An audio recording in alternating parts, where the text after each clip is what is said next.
Hey everyone, Toshi here. We made a video a while back going over the character you should kind of choose on the selector, right? 300 pulls into the standard banner. That would be the character, or you can choose one of the characters, one of the 7 from that selector. And as you all know, as I said before, it will take you a very long time to hit it. So I don't even know why, I even talk about in videos, because it's going to be outdated information. And to be realistically honest, here's the actual issue with the selector, okay? By the time we hit the selector, so it'll be probably a year and a half into the game, maybe 2 years. By the time we hit that point in the game and you go for your character in the selector, right? So one of the 7 you choose from the selector, those characters might be bad by then, right? This is a turn-based game we're talking about. Now, if we're going anything off of how Honkai Impact is, right? Because it is a Honkai game, a branch off of it, whatever. A mix of Genshin, honestly, too. But if we take Honkai Impact, for example, a lot of those characters in that game power creep. I mean, a lot of the older battle suits, now they do release weapons and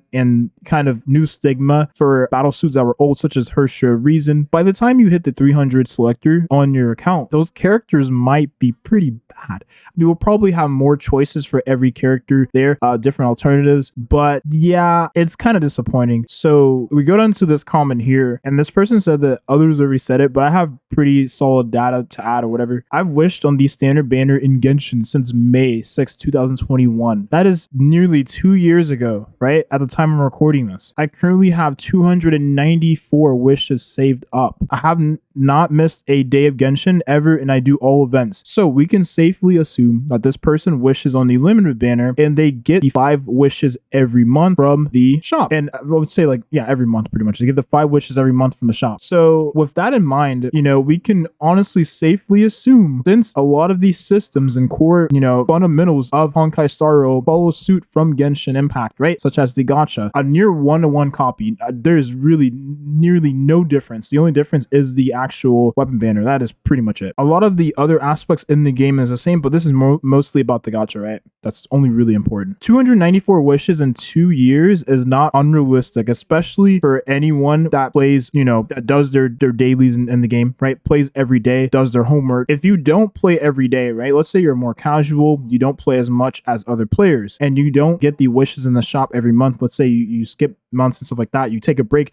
you burn out a year into the game. It's going to be really hard to hit that standard banner selector. And now a lot of people, people like Toshi, why are you not summoning on the beginner banner? Why are you going on the selector or the standard for the selector? It doesn't make any sense.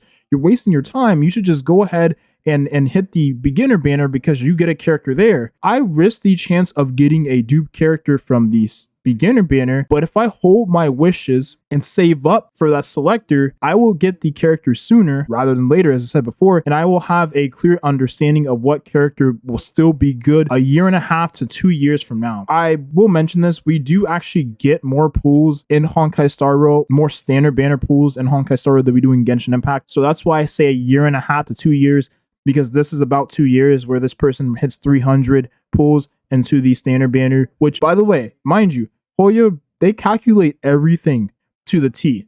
So the amount of pulls they give us is calculated. The amount of stellar J's, almost said primal gems. The amount of stellar J's we get in the game is calculated, right? We still get 420 per event. That's the same as we get in Genshin currently. So a lot of these things are going to be absolutely the same. So Vulcan made a post a while ago, which later on ended up being a video he made going over the amount of pulls that you were able to get in the CVT from beginning to the end of the CVT, pretty much, right? And this was his estimate based on the amount of time he spent playing the game, right? So we have 88 limited pulls, and we have 84 to 89 standard banner pulls. Well, like I said, a lot of this seems really calculated, and this is pretty much safely compared to what it was in Genshin Impact. Now, we take away 10 of these, right? Because 10 of these limited banner pools are actually pools we get for a login reward, right? Correct me if I'm wrong, there wasn't a 10 login reward for Genshin Impact launch. There was way more wishes and stuff like that, like 40, 50, multiple wishes and stuff like that, on top of the fates you would get in the beginning of the game, right? Like I said, a lot of this is safely estimated, and this is for the whole patch, right? Now, I don't think this is including more events and stuff like that added onto the amount of stellar jades here, but you should go watch the video. It explains way better than how I'm trying to explain it. The beginner banner or rather the selector you have in the game for the standard banner to get the 5-star, right, is going to take a very long time to hit it. And unless you are, spinning your stellar jades on the banner, which is not recommended, right, because you want to get limited characters, right, because Kafka unlocks a very new playstyle that you wouldn't otherwise be able to do if you didn't have the character. Seal has a very nice and fun, enriching kit that makes the gameplay a lot more enjoyable. Jingwan has like the stand he summons, like he's a freaking character from JoJo's Bizarre Adventure. I love that anime, and that is a reason why I would honestly go for the character. And he's lightning too, and I did say I would go for lightning characters going forward, so I probably have to go for that character too, and probably skip skill. But that's gonna be a different video. Anyways, the selector 300 pity is a real problem, and it wasn't meant for free to play. No, shocker, right? Who would have thought it was not meant for free to play players? The sole purpose, in my opinion, was it was most likely added for whales at the launch of the game to get the character they're missing.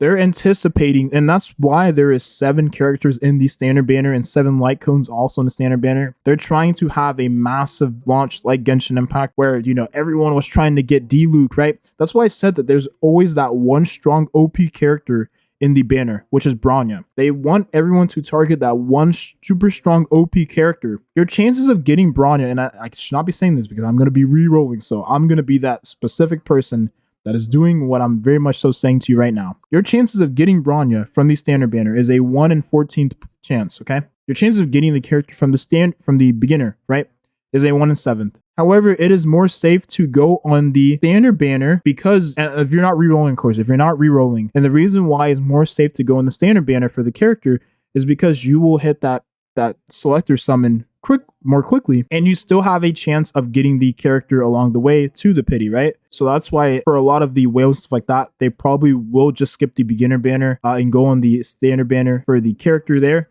because of that selector summon. But yeah, it wasn't made intentionally for free to play. And that's what kind of disappoints me. I honestly believe it should be lower. Now, if we take this as a consideration, right, 300, that's pretty much 4 pities, 4 soft pities before you actually do get 300 into the banner. Now, granted, maybe someone will get a 5-star early. So, you'll have, more 5 stars, more pities along the way.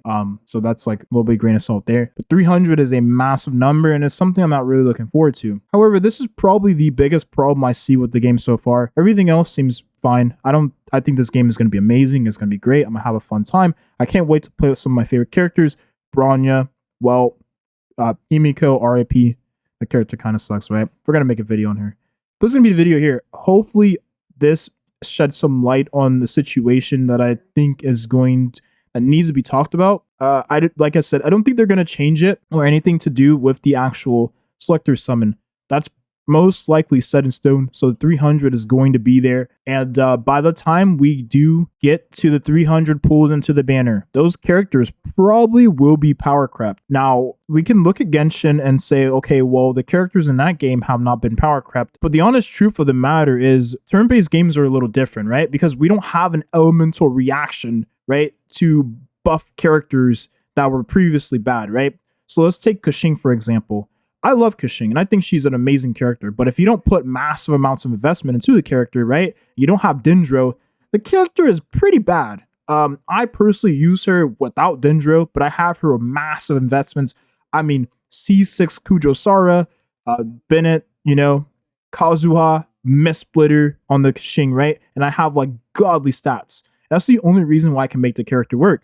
But turn-based games are a little different. A lot of the content you will be playing against in this game, you can't dodge, you can't iframe, none of that, right? You rely on a healer, so you automatically lose a lot of your DPS because you have a healer. So if you have a healer like Natasha, you lose out on massive amounts of DPS because you have to constantly heal your allies. However, then there's buffers and stuff like that. So that's why I said you lose out on massive amounts of DPS because of the healer's circumstances. But what I'm trying to say is those characters in the selector summon may be power crept by the time we even get a chance to get one of the characters from that, right? And choose our character. But I think by that point, we'll at least have a clear understanding of what's good and what's bad. I believe Bronya, Bailu, and Welt will probably be the 3 that stands the strongest. We don't know if there's going to be a corrosion effect added to the game later on in the future, like Genshin Impact, right? And that's why I say a lot of these things, because these 2 games are really similar in a lot of ways. When you play the game Honkai Star Rail I'm talking about. When you play Honkai Star Rail for the first time, you will see exactly what I'm talking about. It really feels like Genshin, but turn-based. And I hate to say that, but I'm being honest. We don't know if corrosion is coming in the future. Corrosion could make Jeopard useless, right? He doesn't have any healing. He has a revive for himself, but he doesn't heal your allies. All he gives is a giant fat shield. We have the Trailblaze main character to give shields, right? But Jeopard gives a stronger shield, of course, but corrosion goes through the shields. So if you're taking damage through your shields, well, then he's kind of useless. And we got corrosion in Genshin Impact like 2 years later, right? 1 to 2 years. Not even 2 years, like 1 to 1.5 years later.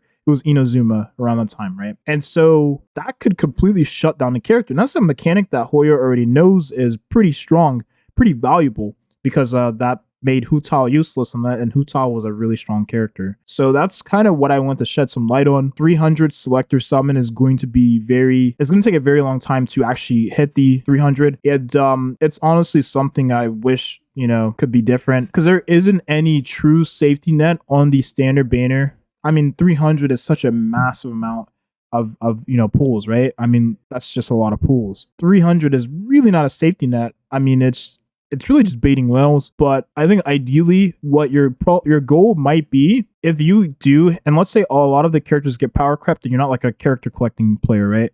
Because you can get these characters from the limited banner, right? If you lose your 50-50. I think the play might be to just get the characters, right? Let's say you get all the characters that are strong from that banner. So like I said, I believe, Bailu and Bronya are probably going to be the one that stand the tallest, when that time comes around. Maybe you just get a constellation for Bailu, right? To get towards having that extra damage buff from the character. Maybe you get a constellation for Bronya to get extra, effects. Like our E1 is pretty good for your overall team composition. And so that's something to take into consideration. But that's kind of what I want to talk about in this video. I didn't mean for this to turn into a long kind of rant style, type of video. I really just want to talk about this and what I perceived it as being a problem. It may not, who cares, right? Just play the game, collect characters, have fun. That's all that really matters at the end of the day. But I kind of just need to put videos out there, right? But I see this as an actual issue, so that's why I made the video on it anyways. Thank you for watching and have a nice rest of your day. Peace.